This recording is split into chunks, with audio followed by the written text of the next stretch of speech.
Target ಇಲ್ಲಲ್ಲ ರೀ. ಈಗ ಸಹಜ, ಯಾಕೆಂದರೆ ರಾಷ್ಟ್ರೀಯ ನಾಯಕರು ಯುವಕರಿಗೆ ಅವಕಾಶ ಕೊಟ್ಟಾಗ ಇವೆಲ್ಲವೂ ಕೂಡ ನಡೀತದೆ. ಇವೆಲ್ಲವೂ ಕೂಡ ಎಲ್ಲ ರಾಜಕೀಯ ಪಕ್ಷದಲ್ಲಿ ಇರ್ತದೆ.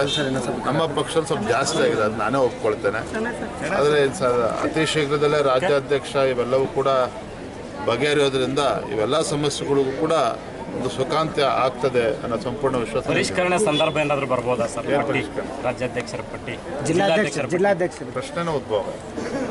ಕೆಲವೊಂದು ಬೇಡಿಕೆ ಇದೆ, ಚೇಂಜ್ ಆಗಬೇಕು ಅಂತ ಕೇಳಿಲಿ. ಬಹುತೇಕ 25 ಜಿಲ್ಲೆಗಳಲ್ಲಿ ಜಿಲ್ಲೆಯ ಅಧ್ಯಕ್ಷರುಗಳು ಕೇಂದ್ರ ಸೂಚಿಸಿದಂತೆ ಏನು ಪ್ರಕ್ರಿಯೆ ಇದೆ ಅದ್ರ ಪ್ರಕಾರ ಎಲ್ಲವೂ ಕೂಡ ಮುಗಿದಿದೆ. ಇದರಲ್ಲಿ ರಾಜ್ಯಾಧ್ಯಕ್ಷರು ಕೂಡ ಮೂಗು ತೋರಿಸಿಲ್ಲ, ಬೇರೆ ಯಾವುದೇ ಪಕ್ಷದ ನಾಯಕರುಗಳು ಕೂಡ ಅಲ್ಲಿ ಅವರ ಅಭಿಪ್ರಾಯಕ್ಕೆ ಅವಕಾಶ ಇಲ್ಲ. ನಮ್ಮ ಜಿಲ್ಲೆಯಲ್ಲಿ ನಾವು ನಮ್ಮ ಅಭಿಪ್ರಾಯ ಕೊಡ್ಬೋದು. ನಾನು ರಾಜ್ಯಾಧ್ಯಕ್ಷ ಇದ್ದು ನನ್ನ ಶಿವಮೊಗ್ಗ ಜಿಲ್ಲೆಯಲ್ಲಿ, ಯಾಕೆ ಶಿಕಾರಿಪುರ ಸ್ವಕ್ಷೇತ್ರ, ಶಿವಮೊಗ್ಗ ಜಿಲ್ಲೆ ಬಗ್ಗೆ ನಾನು ಅಭಿಪ್ರಾಯ ಕೊಡ್ಬೋದು. ಇನ್ನು ಯಾವುದೇ ಜಿಲ್ಲೆ ಬಗ್ಗೆ ನಾನು ಅಭಿಪ್ರಾಯ ಕೊಡೋದಕ್ಕೆ ಸಾಧ್ಯ ಇಲ್ಲ. ಇದೊಂದು ವ್ಯವಸ್ಥೆ, ನಮ್ಮದೊಂದು ರಾಷ್ಟ್ರೀಯ ಪಕ್ಷ, ಚುನಾವಣೆಯ ಒಂದು ಪದ್ಧತಿ ಏನಿದೆ, ಕಾನೂನು ಏನಿದೆ ಅದ್ರ ಪ್ರಕಾರ ನಡೆದಿದೆ. ಹಾಗಾಗಿ ಏನು ಬಹುತೇಕ 25 ಜಿಲ್ಲೆಗಳಾಗಿದೆ, ಯಾವುದೂ ಕೂಡ ಬದಲಾವಣೆ ಆಗ್ತಕ್ಕಂಥ ಪ್ರಶ್ನೆ ಉದ್ಭವನೂ ಆಗೋದಿಲ್ಲ. ಎಲ್ಲವೂ ಕೂಡ ಯಾವುದೇ ಒಂದು ಚುನಾವಣಾ ಪ್ರಕ್ರಿಯೆಯಲ್ಲಿ ಅಕ್ರಮವೂ ಕೂಡ ಆಗಿಲ್ಲ. ಕೆಲವು ಮನಸ್ಸಲ್ಲಿ ಇರ್ಬೋದು.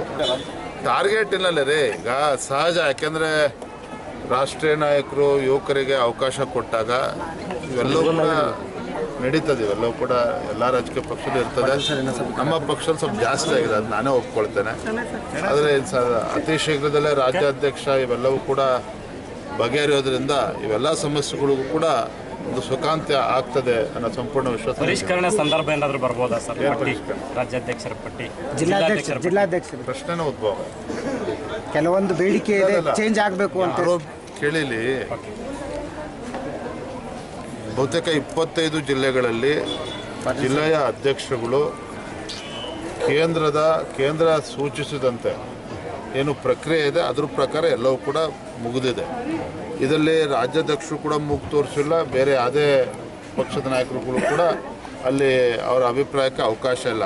ನಮ್ಮ ಜಿಲ್ಲೆಯಲ್ಲಿ ನಾವು ನಮ್ಮ ಅಭಿಪ್ರಾಯ ಕೊಡ್ಬೋದು. ನಾನು ರಾಜ್ಯಾಧ್ಯಕ್ಷ ಇದ್ದು ನನ್ನ ಶಿವಮೊಗ್ಗ ಜಿಲ್ಲೆಯಲ್ಲಿ, ಯಾಕೆ ಶಿಕಾರಿಪುರ ಸ್ವಕ್ಷೇತ್ರ, ಶಿವಮೊಗ್ಗ ಜಿಲ್ಲೆ ಬಗ್ಗೆ ನಾನು ಅಭಿಪ್ರಾಯ ಕೊಡ್ಬೋದು. ಇನ್ನು ಯಾವುದೇ ಜಿಲ್ಲೆ ಬಗ್ಗೆ ನಾನು ಅಭಿಪ್ರಾಯ ಕೊಡೋದಕ್ಕೆ ಸಾಧ್ಯ ಇಲ್ಲ. ಇದೊಂದು ವ್ಯವಸ್ಥೆ, ನಮ್ಮದೊಂದು ರಾಷ್ಟ್ರೀಯ ಪಕ್ಷ, ಚುನಾವಣೆಯ ಒಂದು ಪದ್ಧತಿ ಏನಿದೆ, ಕಾನೂನು ಏನಿದೆ ಅದ್ರ ಪ್ರಕಾರ ನಡೆದಿದೆ. ಹಾಗಾಗಿ ಏನು ಬಹುತೇಕ 25 ಜಿಲ್ಲೆಗಳಾಗಿದೆ, ಯಾವುದೂ ಕೂಡ ಬದಲಾವಣೆ ಆಗ್ತಕ್ಕಂಥ ಪ್ರಶ್ನೆ ಉದ್ಭವನೂ ಆಗೋದಿಲ್ಲ. ಎಲ್ಲವೂ ಕೂಡ ಯಾವುದೇ ಒಂದು ಚುನಾವಣಾ ಪ್ರಕ್ರಿಯೆಯಲ್ಲಿ ಅಕ್ರಮವೂ ಕೂಡ ಆಗಿಲ್ಲ. ಕೆಲವು ಮನಸ್ಸಲ್ಲಿ ಇರ್ಬೋದು.